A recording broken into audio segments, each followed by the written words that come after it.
Hello, I'm Lieutenant Harold Minch of the Collier County Sheriff's Office Vice and Narcotics Bureau. I'd like to take a moment to talk to you about an issue that's affecting our community and our nation. And that issue is prescription pill medication diversion. In Florida, an average of 7 people every day are dying of accidental overdoses. Those overdoses are from medication prescribed by doctors, in some cases by their own doctors, and in other cases, pills that have been diverted for the purposes of drug abuse. Unfortunately, many people feel that taking medications that are of a pharmaceutical grade are not as dangerous as, say, a street drug. Unfortunately, in many cases, the reverse is true. Sometimes the pharmaceutical grade medications are far more addictive and far more dangerous than the street drugs. Another problem is that merely possessing a pharmaceutical medication that is not prescribed for you is a felony in the state of Florida. In the state of Florida, there were 126 million doses of oxycodone alone legally dispensed by pharmacies. Some of that medication was immediately taken out of state and sold illegally on the streets of much of the rest of the United States. But make no mistake about it, some of it remained here in Southwest Florida and is being abused locally on our streets. A lot of times, we have found that oxycodone has replaced many other drugs as the drug of choice for local addicts and abusers. Some of the issues law enforcement is facing combating this issue is getting society to rethink their stereotypes of what actually constitutes drugs and drug dealers. Typically, drugs were all illegal substances. They were illegal from manufacturer to sale to use. And now we have a different issue. Our drug dealers are no longer shadowy figures hiding in back alleyways or in dark bars selling to people who look like they use drugs. What we have now are doctors. Not doctors in the traditional sense, but doctors operating clinics for the sole purpose of writing prescriptions for pain medications. Pill mills. As a matter of fact, Florida dispensed more pill mill medication last year than did all of the other 49 states combined. It's a very serious problem. Our drug dealers are no longer in back alleys. We have to rethink what we call narcotics dealers, narcotics abusers, and narcotics users. Some of this medication has a medically relevant purpose. As a matter of fact, much of it does.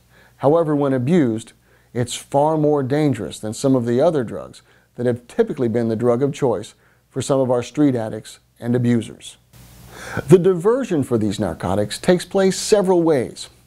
We do see groups from other states traveling to Florida specifically for the purposes of gathering hundreds or thousands of pills to take back to their home states and resell.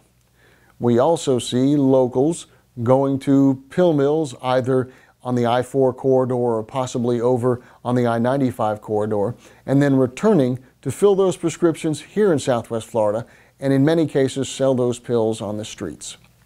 There's also another type of diversion that is just as dangerous and probably more plentiful for the beginners, and that's out of a medicine cabinet. The medicine cabinet in every home is a place where almost everybody stores medications that have been properly prescribed for family members. Unfortunately, it's typically in a restroom that is used by many people who either visit the home or maybe even live there. That type of diversion is where we see the youngest children and the youth in our area getting hold of prescription medication that is very, very potent and very, very dangerous.